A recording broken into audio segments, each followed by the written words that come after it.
Alamin ang latest weather update ngayon dito sa Sir Aris Official Weather News Today.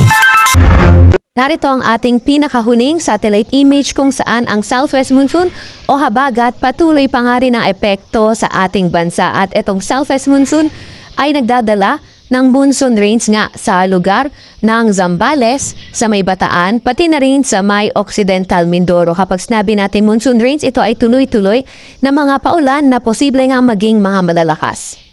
Para naman sa lagay ng panahon, sa Metro Manila, sa may Ilocos Region, sa may Benguet, Tarlac, Pampanga, sa may Bulacan, Cavite, Batangas, Laguna, Rizal, Oriental Mindoro, Antique, pati na rin sa Iloilo, asahan naman natin yung occasional rains, dulot pa rin ng southwest monsoon. Kapag occasional rains, posible pa nga rin yung maulang panahon at mga bugso na katamtaman hanggang sa malalakas na mga pagulan.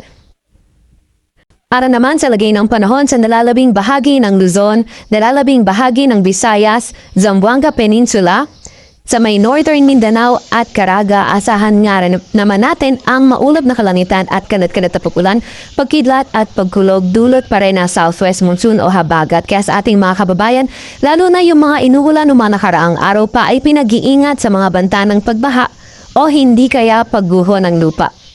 Para naman sa lagay ng panahon sa nalalabing bahagi ng Mindanao, partly cloudy to cloudy skies ating inaasahan.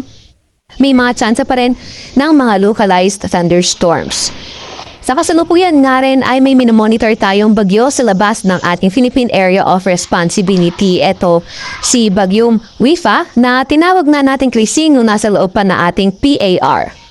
Itong si Wifa, Bagyong Wifa ay huling namataan sa layong 935 kilometers west na extreme northern Luzon, nagtataglay ng lakas na hangin na abot ng 110 kilometers per hour at buso na abot sa 150 kilometers per hour, kumikilos sa direksyong kanluran sa bilis na 30 kilometers per hour. Wala naman itong direktang epekto sa kahit na anong parte ng ating bansa.